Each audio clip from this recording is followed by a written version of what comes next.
The Mongol horde is coming. No other army that can stop them.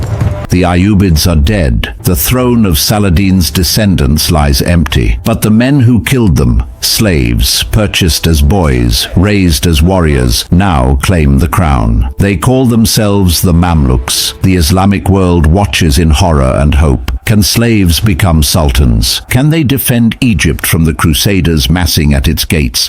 And in the east, a new terror gathers, a storm unlike any the world has ever seen. Its name is Genghis Khan's legacy, its destination, Baghdad, its next target, them. This is the story of the slave kings. The last Ayyubid Sultan of Egypt is dead.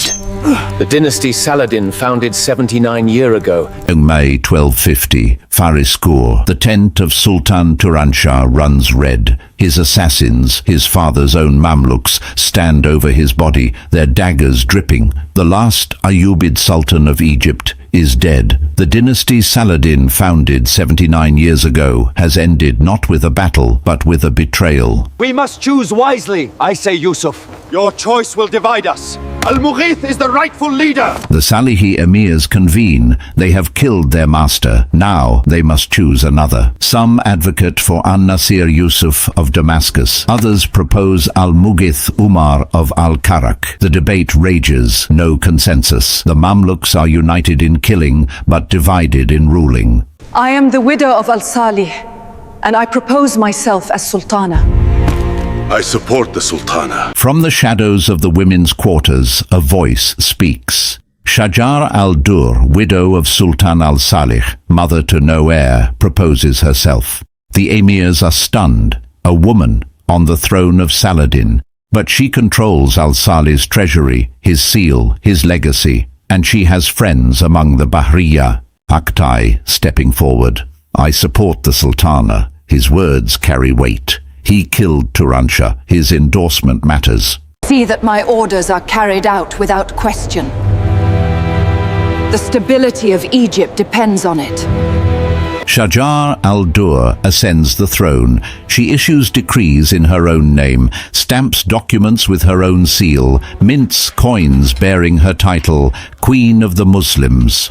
Cairo watches in awe and unease. A woman rules Egypt.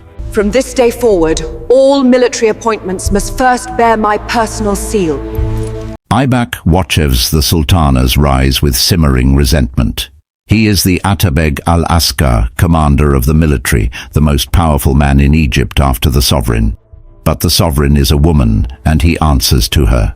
Shajar al-Durr rewards her allies. Aktay receives the vast estates of Fakhr ad-Din, the slain commander. His Mamluks are granted ikta, gold, and prestige. The Bahriya barracks on Rhoda Island become a rival power center to the citadel itself. If no man remains among the Muslims capable of ruling Egypt, send us a name. But a woman? This is an abomination. From Baghdad, the Abbasid Caliph issues a devastating decree. If no man remains among the Muslims capable of ruling Egypt, send us a name. But a woman? This is an abomination. The legitimacy of Shajar al-Durr's reign crumbles overnight. The emirs offer a solution. Shajar al-Durr must marry. Her husband will become sultan. She will rule through him. The chosen groom is Aybak. Reluctant, resentful, and utterly unsuitable. A cold ceremonial wedding. Shajar al-Durr in white silk, Aybak in uncomfortable royal robes. Neither smiles. The witnesses applaud dutifully. Aybak is sultan in name only. Real power remains with Shajar al-Durr, who continues to manage the treasury, correspond with foreign powers, and command the loyalty of the Bahriya. Aybak is a king without a kingdom. In other hand, Aktay's power swells. He struts through Cairo like a conquering hero, his Mamluks in tow. He builds himself a palace. He speaks of Aktay as if he were already sultan. The other emirs watch and wait. Aktay is too powerful. He commands the loyalty of half the army. He has the Sultana's ear. How long until he decides he wants the throne for himself? Qutuz, Senior Salihi Emir, future savior of Egypt. Aybak and Qutuz in private chamber. Aybak confides in Qutuz, his vicegerent. Aktay is too powerful. He commands the loyalty of half the army. He has the Sultana's ear. How long until he decides he wants the throne for himself? Qutuz is silent, but his silence is agreement. Rhoda Island at sunset. The Bahri fortress silhouetted against the orange sky. The sound of martial training echoes across the water. Aktay's Mamluks train, feast, and plot within its walls. From across the Nile, the citadel watches with growing alarm. Baybars, young and watchful, training with his men. He senses the gathering storm. Aktay must be eliminated. He is a threat to you, to us, to the stability of the state. Give the order! The senior Salihi emirs approach Aybak. Aktay must be eliminated. He is a threat to you, to us, to the stability of the state. Give the order. Aybak hesitates. Aktay is a hero. To kill him is to risk civil war. You have grown too powerful, and powerful men make enemies. Be cautious. Not every battle is won with a sword. Shajar al-Durr summons Aktay privately. You have grown too powerful, and powerful men make enemies. Be cautious. Not every battle is won with a sword. Aktay dismisses her warning with a smile. He is invincible. He is beloved. What could touch him? 1254. Aktay visits the citadel's bathhouse, attended only by a few bodyguards. The assassin strikes quickly, professionally. Aktay's body is found in the steam, his legendary sword still sheathed.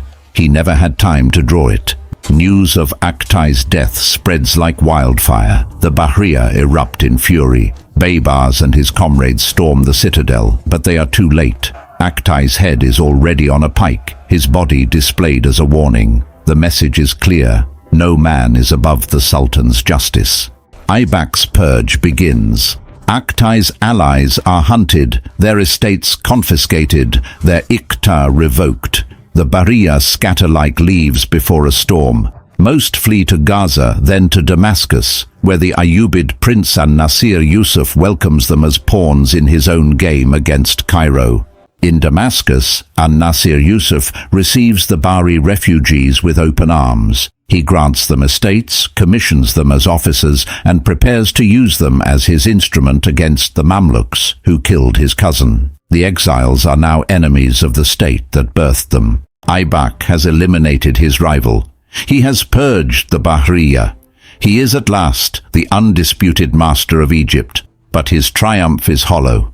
The army is diminished. The treasury is drained.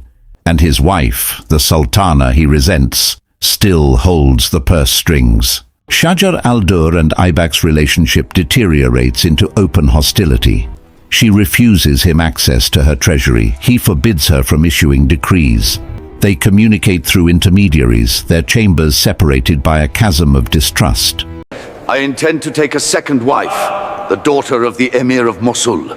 This alliance is necessary for the strength of Egypt. Aybak announces his intention to take a second wife, the daughter of the Emir of Mosul. It is a political alliance, but it is also a direct insult to Shajar al-Durr. The message is unmistakable. He no longer needs her. The betrothal ceremony. Aybak stands beside his new bride. Shajar al-Durr watches from the women's gallery, her face a perfect mask of composure. Now she has been discarded. She will not go quietly.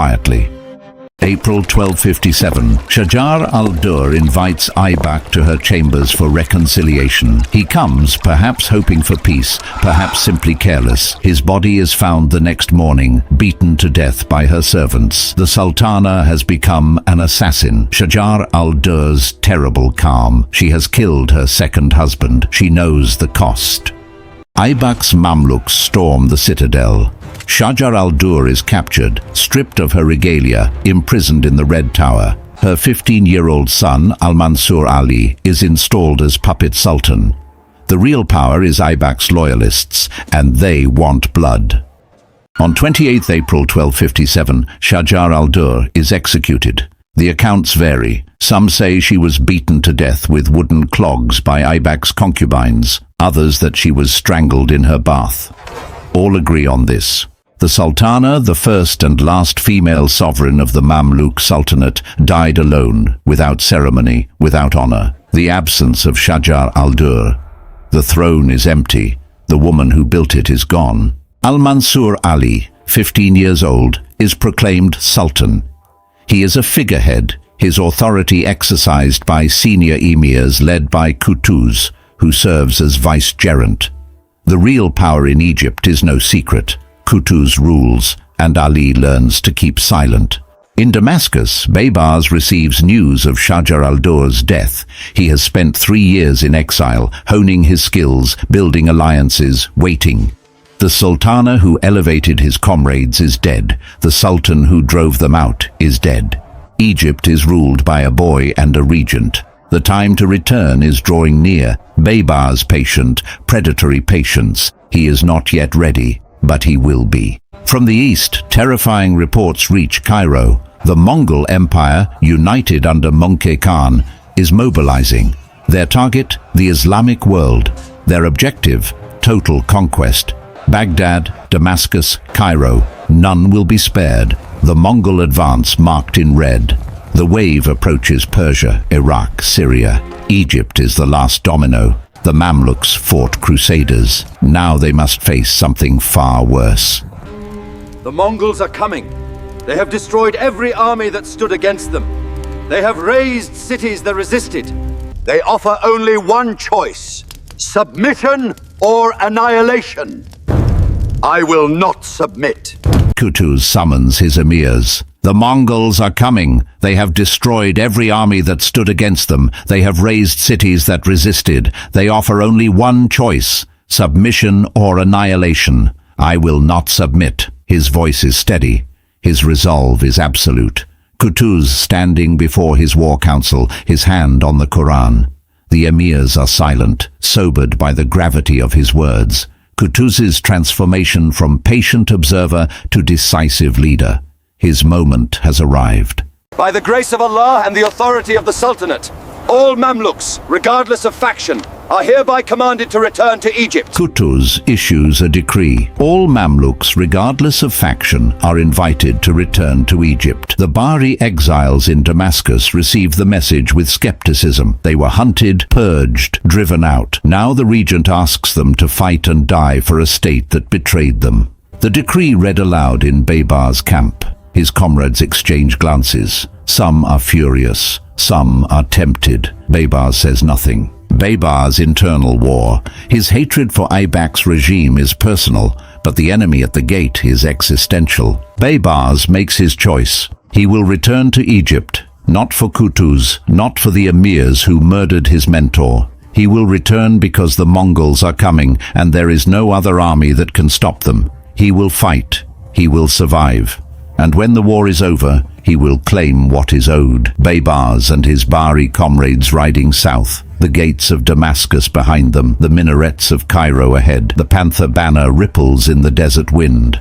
Baybar's cold, focused determination. This is not reconciliation. This is strategy. She began as a slave. She became a sultana.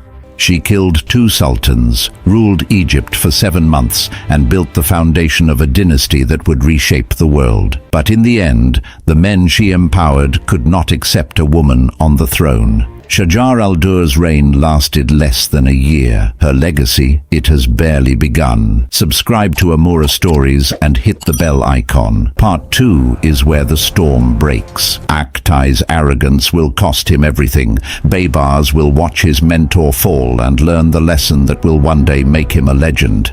And in the east, a new terror gathers. A storm of horsemen unlike anything the world has ever seen. The Mamluks survived the Crusaders. They will face something far worse. The Mongol horde is coming.